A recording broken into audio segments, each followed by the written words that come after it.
on a whole nother level. Girl, he only fucked you over cause you let him. Girl, I guess he didn't know any better. Girl, that man didn't show me ever. Do all I can just to show you you're special. Certain it's your love that holds me together. Halo semuanya, so di video kali ini aku mau cerita-cerita sedikit tentang YouTube Shorts.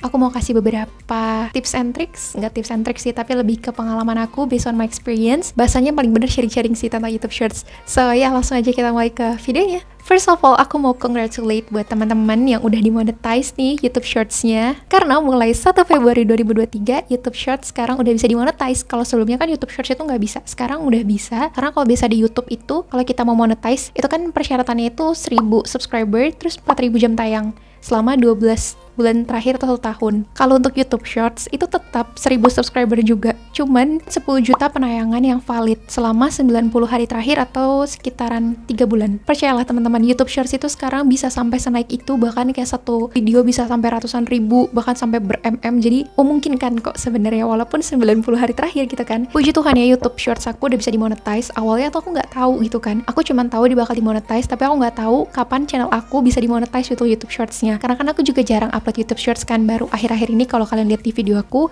agak lumayan rajin buat upload YouTube Shorts, walaupun terkadang Shorts-nya juga entah apa yang aku buat gitu kan. Buat teman-teman yang pengen mulai sebagai creator YouTube Shorts, I'm not saying aku sebagai creator YouTube Shorts yang kayak udah sukses banget, enggak, tapi sekali lagi aku cuma mau sharing ke kalian. Kalau kalian bingung gitu ya, mau mulai dari mana konten-kontennya gitu, sebenarnya banyak banget sih. Kalau kalian lihat di TikTok, let's say di Reels Instagram atau YouTube Shorts creator lainnya, ada mereka-mereka yang emang udah bikin video kayak biasa nih, yang durasinya panjang, kayak sekitaran 10 menit, 8 menit, terus mereka cari kayak part-part yang peaknya gitu ya, yang lucunya terkadang, atau enggak yang uniknya, hal-hal bodohnya gitu. Nah, nanti mereka bikin shorts, terus mereka upload lagi supaya viewers dari luar gitu ya, di luar dari subscriber mereka, buat nonton kayak, ini seru nih, jadi penasaran kan, pengen nonton fullnya. Ada juga yang bikin bener-bener konten dari shortsnya sama konten dari full video biasanya, itu berbeda. Ada juga yang sistemnya kayak gitu. Kalau untuk tipe-tipe videonya, banyak aku lihat yang bikin POV, yang point of view, yang kayak misalnya dapat kekuatan super, cerita-cerita yang relate tuh, cerita-cerita zaman dulu, atau kayak cerita-cerita tentang anak-anak tahun akhir, anak-anak kuliah,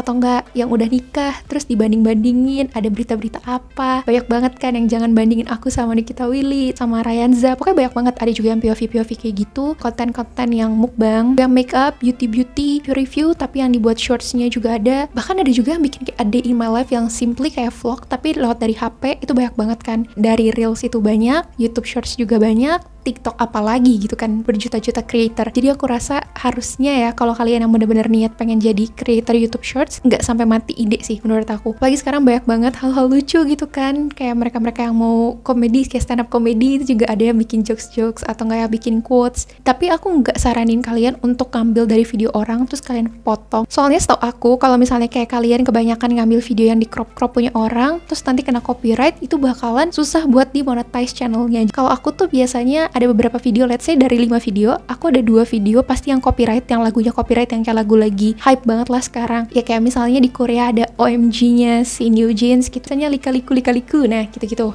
Karena menurut aku ya, algoritma dari YouTube tuh, terkadang kalau kita udah suka sama lagu itu, kayak kita lama di video itu, karena kita penasaran sama lagunya, terus kita suka, bisa di video setelahnya, di swipe tuh lagunya itu lagi gitu. Lagu-lagu yang lagi tren-tren tuh. Nah, 3 videonya baru kalian bikin yang audionya tuh nggak copyright. Bisa aja, biasanya isi dari suara kalian, kayak kalian beneran ngomong, voice over dari videonya. Bisa juga kita manfaatin Google Translate yang tiba-tiba kayak, "Ini dia perjalanan aku." Kalau kalian nggak pede nih dengan suara kalian mau ganti kayak suara robot, kayak suara owa atau apa, nah itu juga bisa. Jadi pastiin aja tuh konten-kontennya tuh original, biar aman gitu kalau dimonetize, ya kan? Pasti kan semuanya pengen dimonetize pada akhirnya. Terus gimana sih kak caranya tahu lagu-lagu yang copyright sama enggak? Biasanya kalau dari experience aku tuh bakalan upload dulu nih videonya, karena ada beberapa lagu yang itu tuh part of lagu yang terkenal, tapi entah karena di reverb, karena di slow, atau karena di agak-agak high speed up gitu ya, tapi itu gak kena copyright. Nah, makanya biasanya aku kalau udah buat videonya, aku bakalan upload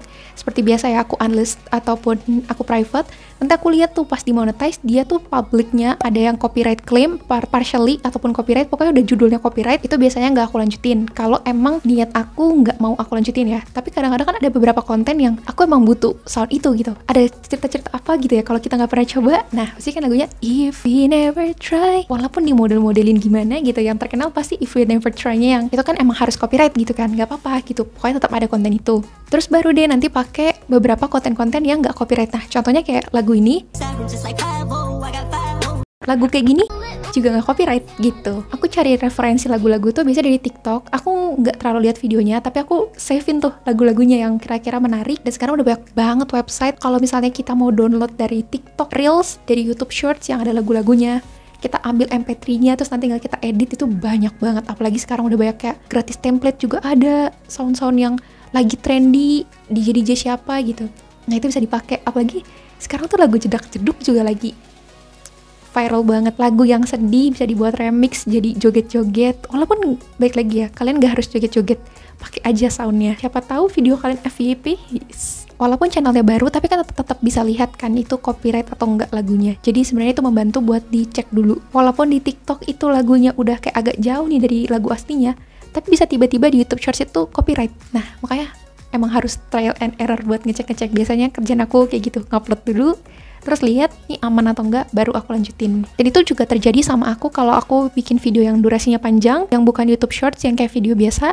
Biasanya aku ambil potongan yang emang ada lagunya, terus aku upload dulu, aku cek dulu nih, ini copyright atau enggak. Kalau nggak copyright, oke, aman, video aku baru aku lanjutin. Jadi aku uploadnya full walaupun ada lagunya. Karena itu tergantung dari pihak YouTube-nya sih, itu copyright atau enggak. Aku juga kurang paham gitu kan. Terus aku juga pernah dengar katanya ada content creator lain juga yang bilang kalau bisa videonya itu nggak ada watermark, kayak TikTok nggak ada watermarknya, terus Instagram juga nggak ada watermarknya. Cuman aku nggak tahu ya apakah itu berefek atau tidak. Ya kalau misalnya emang itu membantu, silakan saja. Apalagi sekarang tuh udah banyak banget kan aplikasi ataupun website yang membantu. Kayak TikTok, ada SSSI TikTok itu yang tanpa watermark. Reels juga ada yang tanpa watermarknya. Jadi sebenarnya banyak banget gitu. Ada orang yang bilang kalau misalnya kita bikin kayak YouTube Shorts, itu ada safe zone yang kalian kayak ada template-nya. Jadi kalau pas di-upload ke Shorts kalian ataupun ke Reels ataupun ke TikTok, videonya tuh nggak kepotong gitu loh. Jadi muka kalian nggak yang kayak zoom banget, jadi gede banget di layar gitu, nggak. Kalau dia zoom in banget, kan teksnya jadi nggak kebaca ya. Apalagi suka ada tertutup-tutup sama caption gitu. Untuk lebih aman tuh ngambil videonya agak jauh aja. Jadi nanti pas dia upload kayak agak ke zoom,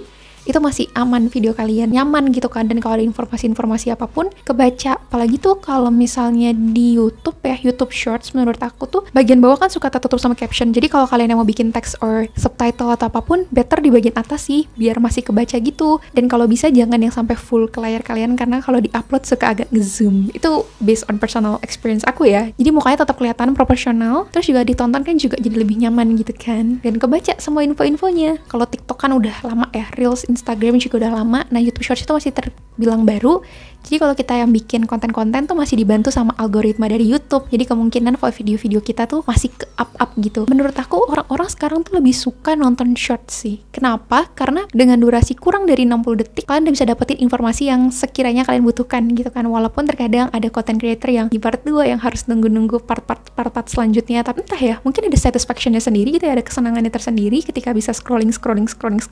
Kayak ya udah nonton sebentar udah selesai. Nggak selalu dalam satu video itu orang tertarik kan. Satu video yang panjang banget pasti ada kayak beberapa yang part-part favorit mereka. Nah itu suka mereka ulang-ulang. Terus kalau dibuat shorts juga jadi lucu. Dan kunci dari segalanya pastinya adalah konsistensi. Suka ada content creator yang bilang, ini cara dapetin subscribers dalam waktu cepat, followers dalam waktu cepat. Kalian harus bikin konten 30 hari terus tuh uploadnya di jam yang sama. Aku nggak tahu ini membantu atau tidak. Tapi menurut aku kalau kita tetap rajin upload, itu terbukti sih. Pasti orang-orang juga bakal nonton karena orang-orang juga butuh asupan. Dan ini juga di-apply juga kan sama Ata waktu itu. Hampir tiap hari dia upload video terus dan terbukti channelnya bisa sampai segede itu. Kenapa perlu jamnya sama terus? Biar orang-orang juga udah hafal. Oh, kalau kita mau nonton video baru dari channel A, tiap jam 1 siang. Jadi jam 1 siang ngecek. Walaupun bisa ditonton ulang-ulang. Kadang ada orang yang mengutamakan kuantitas, ada orang yang mengutamakan kualitas. Itu kembali lagi ke personality tiap orang.